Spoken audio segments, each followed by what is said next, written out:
Hi friends, it's Miss Bilta. I just wanted to introduce to you your new social studies lessons for this week. We're going to be talking about climates.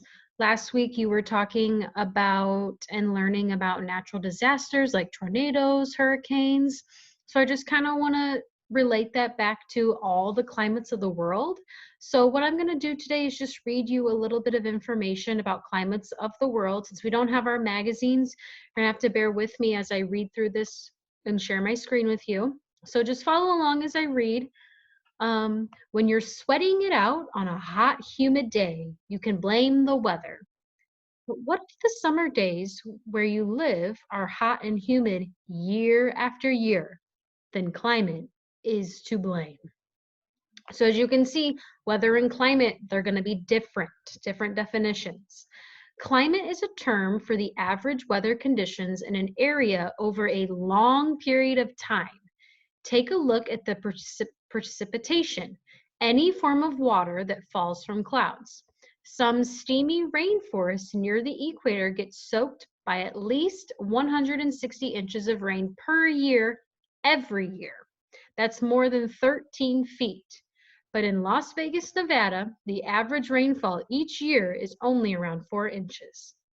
Or think about the temperature, the measure of how hot or cold it is. In Antarctica, temperatures stay low all year round. They average negative 55 degrees Fahrenheit, minus 55 degrees Fahrenheit. But in Montreal, Canada, the average temperature changes a lot from winter to summer.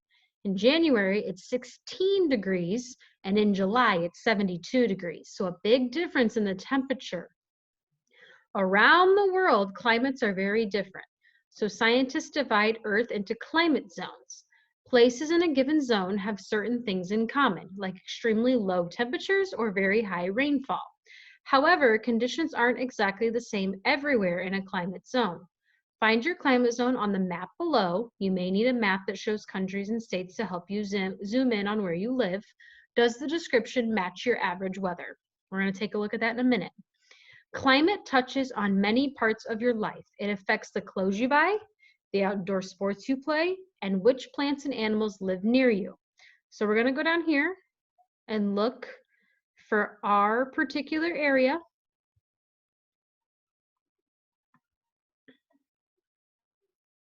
So as you can see, we're right about, here's Miami, Florida. We're going to be up here in the green area. And we are in a temperate area.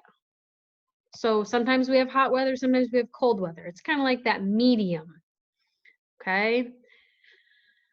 We have different zones as I was reading before. So in the polar zone, winters are very cold. Summers are a little bit warmer, but they're much shorter.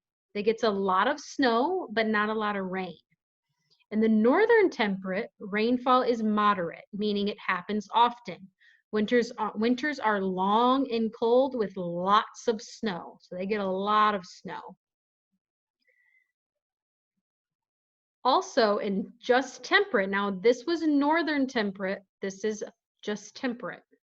Rainfall here is moderate, so again they have some rain, and snow falls in the winter. The summers are warm and the winters are cold. That kind of sounds like us, right? In Illinois here, we have warm summers and we have very cold winters. We have snow, we have rain. Okay, in the mountain zone, it's colder here than in lower areas nearby. Snow is common, but the area can be wet or dry depending on local conditions. This is where I think I would want to be, coastal. Seasonal and day to night temperature changes are smaller here than they are inland. Or tropical. Precipitation, which falls as rain, is very high. So it rains a lot in tropical areas. So it's very humid and the amount of moisture in the air is very hot. So most of the year it is very hot. In the subtropical, so there's tropical and there's subtropical. In the subtropical, they still have a lot of rain. They have very hot and humid summers, but they have winters that are a little bit drier and a little bit cooler. So it does cool off in the subtropic area. In the arid zone, there's very little rain. As you can see, this is sand. It looks almost like a desert. Temperatures change a lot between the day and night, and in some arid areas, they also change a lot from summer to winter. So sometimes it might be very dramatic changes. Semi-arid, rainfall is very low. Temperature changes are moderate between day and night and between summer and winter. So again, we're hearing a lot of the similar seasons, just different things happening, which is why we're talking about climates around the entire world. Now the Mediterranean, you can see here it looks very dry. The grass is not very green. So summers are hot, they're dry, and the winters are cool and wet. So in the winter, this grass might look a little different. Okay, here's a pretty picture. A microclimate is a small area where the climate is different from that of the surrounding climate zone. For example, a desert, which is in an arid zone, may contain an oasis. This is a picture where water from an underground source has come up to the surface. The water forms a small lake. Because of the water, trees and other plants can grow at the oasis even though the desert around it seems lifeless.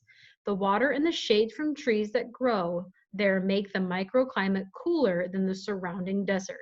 So the closer you get to this area, the cooler it will be because you're getting near water. Just like here in Chicago, when you get closer to the Lake Michigan, the cooler it gets, the windier it gets, right? Chicago's the windiest city, okay? So this was your reading for today. When you're done going through this, please keep this open if you think you'll need it. Otherwise, you're going to go into your daily schedule and you're going to answer a few questions about this quick lesson. Okay? Thanks. Bye, friends.